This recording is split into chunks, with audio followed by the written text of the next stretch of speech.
Hello friends, welcome to my channel math Sagar. आज हम लोग 12th के टॉपिक इनवर्स ट्रिग्नोमेट्रिक फंक्शन के बारे में बात करेंगे। तो देखते हैं हम लोगों को इनवर्स ट्रिग्नोमेट्रिक फंक्शन में क्या पढ़ना है। हम लोग आज जो पढ़ने वाले हैं वो प्रिंसिपल वैल्यू के बारे में पढ़ने वाले हैं। बेसिकली कहा जाए तो इसको हिंदी में एक नाम से जानते हैं, उसको कहते हैं मुख्य मान। ठीक है, जो हिंदी मीडियम वाले बच्चे हैं वो इसको मुख्य मान से जानते हैं। और इनवर्स ट्रिग्नोमेट्री को क्या कहते हैं? प्रतिलोम त्रिकोणमितीय फलन। ठीक है, तो इतनी चीजों से आज हम लोग इसके मुख्य मान को निकालना सीखेंगे या फिर प्रिंसिपल वैल्यू को निकालना सीखेंगे। देखिए, प्रिंसिपल वैल्यू निकालने से पहले हम लोगों को एक छोटी सी चीज पढ़नी पड़ेगी, इसके रेंज को और डोमेन को। ठीक है, डोमेन और रेंज के बारे में पढ़ना पड़ेगा कि दरअसल प्रिंसिपल वैल्यू हमारी एग्जिस्ट कहां तक करती है।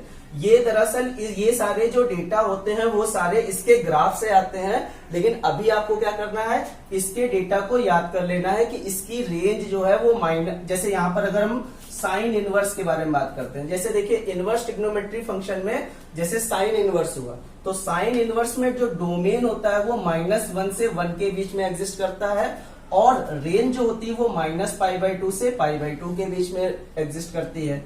तो ये आपको ध्यान रखना है, और इसी को लेते हुए हम लोग प्रिंसिपल वैल्यू के बारे में बात करेंगे। Same as it is cos inverse की बात करेंगे तो इसकी -1 से 1 तक की डोमेन होती है, और रेंज जो होती है वो 0 to पाई के फॉर्म में होता है। जैसे tan इनवर्स में ऑल रियल नंबर, मतलब सारे रियल नंबर इसमें एग्जिस्ट करते हैं डोमेन में, और जो रेंज आती है वो -π/2 से π/2 के बीच में आती है।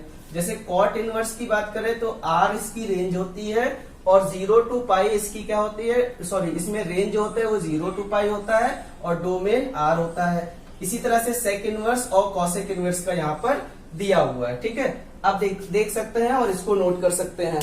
बेसिकली होता क्या है, अब आप समझिए इस इनवर्स ट्रिग्नोमेट्री के बारे में। पहले हम लोग फर्स्ट ईयर और 10th क्लास में क्या करते थे कि साइन अगर आपसे 30 डिग्री की वैल्यू पूछा जाता था तो आप बता देते थे 1/2। यहाँ पर क्या होता था, एंगल दिया रहता था और रेशियो में वैल्यू आ जाती थी। लेकिन अब हमारी वैल्यू जस्ट अपोजिट हो जाएगी। जैसे साइन इनवर्स अगर कोई 1/2 पूछ लेता है तो मैंने 30 डिग्री को हम लोगों को किस में चेंज करना सिखा दिया गया था, रेडियन में। तो साइन इनवर्स 1/2 की वैल्यू क्या होगी, वही इसके इनवर्स की बात करते हैं। यही हमारा इनवर्स ट्रिग्नोमेट्रिक फंक्शन है कि हम लोग को एंगल दिया रहता था तो हमें रेशियो लिखना बताया गया। अगर कोई एक पर्टिकुलर वैल्यू दी हुई है तो हम लोग कैसे उसको एंगल के फॉर्म में लिखेंगे, यही हमारा इनवर्स ट्रिग्नोमेट्रिक फंक्शन है। जैसे साइन इनवर्स 1/2 है तो साइन इनवर्स, और इसको वैल्यू को लिख सकते हैं साइन 30, और 30 को हम लोगों को क्या करना पड़ेगा, पहले रेडियन में कन्वर्ट करना पड़ेगा। तो 30 डिग्री को क्या लिख सकते हैं, 31 जा और 36 जा। देखिए π/6 हो जाएगा, तो साइन से साइन इनवर्स कैंसिल हो जाएगा, तो ये वैल्यू आ जाएगी π/6। और हमें चेक क्या करना है, क्या ये माइनस का π/2 से π/2 के बीच में आ रहा है कि नहीं। -π/2 का मतलब माइनस का 90 से +90 के बीच में अगर जो वैल्यू आई वही हमारी एग्जिस्ट करेगी और वही हमारी प्रिंसिपल वैल्यू होगी। अच्छा, इसके फॉर्मूले पहले आपको याद करने पड़ेंगे कि कैसे हम लोग इस वैल्यू को निकालते हैं और कैसे हम लोग इसके इनवर्स को कैंसिल करते हैं। थोड़ा सा ध्यान दीजिएगा। पहले आपको जो फॉर्मूला याद करना है, पहले आपको ये याद रखना है कि साइन इनवर्स के साथ अगर साइन ऑफ एक्स दिया हो तो हमेशा ध्यान रखिएगा साइन से साइन इनवर्स कैंसिल हो जाएगा, तो ये हो जाएगा x. Same as it is ये फॉर्मूले नोट कर लीजिएगा, बहुत इंपॉर्टेंट है। जैसे cos inverse of cos x की बात करेंगे तो वैल्यू होगी x, tan inverse of tan x की बात करेंगे तो वैल्यू ये होगी x, cot inverse of cot x की बात करेंगे तो यहां पर आएगा एक्स। इसी तरह से sec inverse of sec x की बात करेंगे तो ये हो जाएगा एक्स, और कॉसेक इनवर्स के साथ अगर कॉसेक एक्स है तो वैल्यू भी हमारी x हो जाएगी। ये हमारे 6 बेसिक फॉर्मूले हो गए। और इसी का जस्ट वाइस वर्सा, जैसे अपोजिट हो जाए, जैसे यहां पर क्या हो जाए, यहां पर इसकी वैल्यू जैसे यहां पर हो जाए sine inverse of sine x हो जाए, sine inverse of sine x हो जाए तो वैल्यू तब भी x आएगी। देखिए ये पहले हो जाए और ये बाद में हो जाए तब भी सेम एज इट इज। जैसे cos inverse of cos x हो जाएगा तब भी वैल्यू x हो जाएगी, tan inverse of tan x हो जाएगा तब भी इसको x कहते हैं। ठीक है, इसी तरह से cot inverse of cot x की बात करते हैं तो वैल्यू x, फिर सेक इनवर्स के साथ सेक एक्स होगा तो वैल्यू x, और कॉसेक इनवर्स के साथ अगर कॉसेक x होगा तो वैल्यू हमारी क्या होगी, x होगी। देखिए ये 6 फॉर्मूले ये है और 6 फॉर्मूले इसी तरह से मिलते जुलते नीचे वाले भी है। तो मैंने आपको क्या बताया कि साइन इनवर्स के साथ साइन लिखा होगा तो आपको वैल्यू x देगा, ठीक है। अब आगे की बात करते हैं। इसी तरह से हम लोग कुछ और फॉर्मूले पढ़ते हैं और हम लोग एक एक करके सारी प्रिंसिपल वैल्यू निकालना सीखेंगे।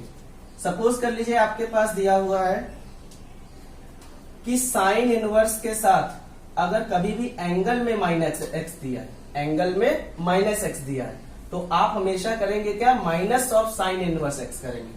मतलब एक्स के बाहर माइनस निकल जाएगा, यहां से माइनस ऑफ एक्स जो है वो बाहर हो जाएगा, माइनस का साइन इनवर्स एक्स हो जाएगा।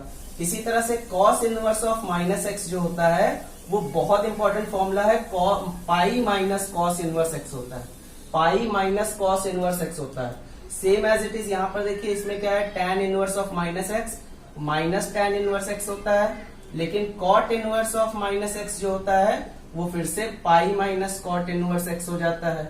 इसी तरह से sec inverse of minus x pi minus sec inverse x होता है, और cosec इनवर्स में सिंपल माइनस एक्स जो होता है वो माइनस का cosec इनवर्स होता है, ठीक है। ये आपके 6 फॉर्मूले और हो गए जो इसमें अभी यूज पढ़ेंगे, ठीक है। अब और एक चीज हम लोगों को रेसिप्रोकल प्रॉपर्टी भी याद रख लेनी है इनवर्स की। वो रेसिप्रोकल प्रॉपर्टी हमारी कौन कौन सी है, देखिए आपको पता था कि साइन थीटा जो है वो किसका अपोजिट होता है, 1/cosec थीटा का, पढ़ा था कि नहीं पढ़ा था।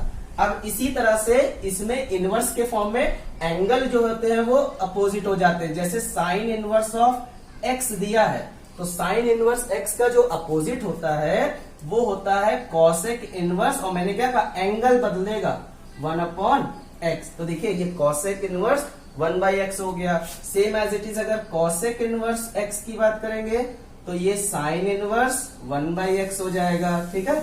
अब इसी तरह से tan इनवर्स x की बात करेंगे तो tan का उल्टा क्या होता है, cot, तो cot इनवर्स, लेकिन एंगल चेंज होगा, मतलब 1/x, ठीक है। इसी तरह से cot इनवर्स x की बात करेंगे तो ये हो जाएगा tan इनवर्स 1/x, ठीक है। Same as it is sec inverse x की बात करेंगे तो sec किसका अपोजिट होता है, cos का, तो cos इनवर्स 1/x, और cos इनवर्स x की बात करेंगे तो ये sec इनवर्स 1/x। बस आज हमें इतने की जरूरत है, अभी इसके फॉर्मूले बहुत है, लेकिन हमें क्या करना है, इसके ये बेसिक फॉर्मूले से आज हम लोग प्रिंसिपल वैल्यू को निकालना सीख लेंगे और आपकी एनसीईआरटी की पहली एक्सरसाइज पूरी कंप्लीट हो जाएगी।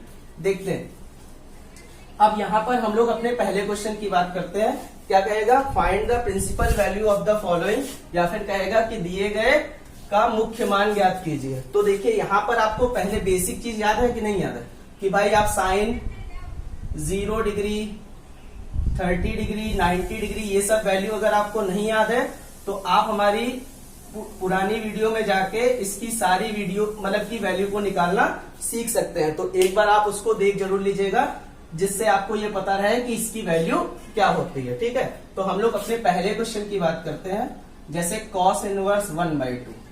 तो 1/2 कहां पर होता है आपको पता होना चाहिए, cos की टेबल में, ठीक है। तो cos की टेबल में अगर हम बात करते हैं तो मुझे पता है कि cos 60 की वैल्यू होती है 1/2। देखिए sin 30 होता है 1/2, तो उसी का जस्ट cos 60 होता है 1/2, लेकिन 60 नहीं लिखेंगे, मुझे इसको किसमें लिखना पड़ेगा, रेडियन में। मतलब कि देखिए 60 डिग्री को पहले किसमें कन्वर्ट कर लेंगे, π/180 से पहले रेडियन में कन्वर्ट कर लीजिए। जिसको नहीं आता मैं सिखा दे रहा हूं यहाँ पर, 60 1 और 60 3 तो मतलब इसको देखिए यहाँ पर लिखा गया क्या, cos इनवर्स, और ये देखिए ये 1/2 है तो 1/2 का मतलब 60, और 60 को रेडियन में लिख सकते हैं π/3। देखिए cos से cos इनवर्स मैंने अभी बताया था ना कि cos इनवर्स के साथ अगर cos ऑफ समथिंग दिया हो तो सिर्फ x आता है, तो cos इनवर्स के साथ cos कट गया तो वैल्यू आ गई कितनी, π/3, ठीक है। अब π/3 क्या किसमें एग्जिस्ट कर रही है कि नहीं, 0 से पाई के बीच में, क्योंकि मैंने आपको बताया था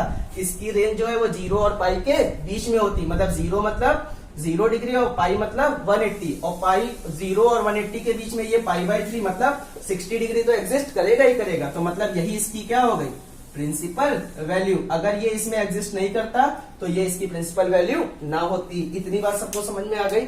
अब हम लोग दूसरे क्वेश्चन की बात करेंगे। दूसरा क्वेश्चन इसी तरह से हमें दिया हुआ है, देखिए tan इनवर्स ऑफ 1। अब 1 दिया हुआ है तो बहुत आसान है। 1 किस पर होता है भाई, सबको पता है कि tan 45 की वैल्यू होती है 1। tan 45 क्या होता है 1, तो tan इनवर्स और tan 45 और 45 डिग्री को कैसे लिखेंगे भाई, जिसको लिखना नहीं आ रहा है वो ऐसे लिख सकता है, पाई बाई 180 से बदल सकते हैं, 45 1 जा और 45 4 जा। तो देखिए इसको लिख सकते हैं पाई बाई 4। तो देखिए tan से tan इनवर्स कैंसिल हो गया तो ये वैल्यू आ गई पाई बाई 4। इसी तरह से हमारा थर्ड क्वेश्चन है, इसकी भी प्रिंसिपल वैल्यू, और एक बार चेक जरूर कर लीजिएगा कि ये वैल्यू किसमें एग्जिस्ट कर रही है कि नहीं, रेंज में एग्जिस्ट कर रही है या नहीं। अगर नहीं करेगी तो उसके लिए भी मैं बताऊंगा अभी। जैसे ये गया हुआ है cosec इनवर्स ऑफ 2। अच्छा cosec इनवर्स 2 की वैल्यू सपोज कर लीजिए नहीं पता, लेकिन मुझे अभी मैंने आपको बताया कि साइन cosec इनवर्स जो होता है वो किसका अपोजिट होता है, साइन इनवर्स का। तो साइन इनवर्स 1/x का अपोजिट होता है कि नहीं। तो क्या cosec को मैं साइन इनवर्स के फॉर्म में ये नहीं लिख सकता, साइन इनवर्स 1/2। देखिए जो एंगल लिखा था वो उसका 2 हो गया, मतलब ये 1/2 हो गया। अब देखिए साइन 1/2 तो आपको पहले से ही पता है कि साइन 30 होता है 1/2। अब 30 डिग्री को कैसे लिखेंगे, पाई बाई 180 से आप चेंज कर लीजिए, तो 31 जा और 36 जा, तो साइन इनवर्स और इसको लिख सकते हैं साइन पाई बाई 6। तो देखिए साइन से साइन इनवर्स कैंसिल हो गया, तो आंसर क्या आ गया इसका, पाई बाई 6। और आप देखेंगे तो ये वैल्यू एग्जिस्ट करती है, पाई बाई 6 जो है वो बिलोंग करेगी -π/2 से π/2 के बीच में, मतलब -90 और 90 के बीच में ही आएगी ये π/6। अगर ऐसा नहीं होता तो ये प्रिंसिपल वैल्यू नहीं होगी इसकी, ठीक है। अब आगे की बात करते हैं अपने फोर्थ क्वेश्चन की।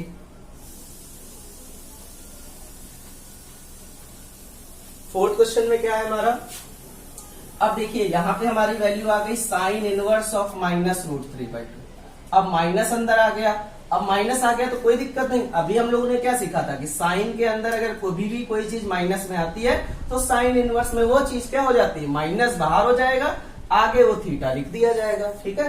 तो इसी तरह से ये क्या होगा, माइनस बाहर हो जाएगा और साइन इनवर्स के साथ √3/2 हो जाएगा। देखिए फॉर्मूला पढ़ने का कितना फायदा हो रहा है कि अगर हमें ये चीज ना पता होती तो हम इस माइनस को बाहर ना निकाल पाते। अब √3/2 साइन 60, और साइन 60 का मतलब 60 π/180, आप ऐसे लिख दो, 61 जा और 63 जा। तो देखिए साइन इनवर्स, और अपना दिमाग इस पे लगाइए कि साइन इनवर्स है तो अंदर किसी भी तरह से साइन की ही वैल्यू बनाए, नहीं तो √3/2 तो कॉस में भी होता है, तो कॉस में भी लिखा जा सकता है। लेकिन मुझे क्या करना है, क्योंकि मुझे एक फॉर्मूला पता है कि sine inverse of sine of theta जो है वो थीटा होता है, तो क्यों ना इसके अंदर भी क्या बनाया जाए, साइन ही बनाया जाए।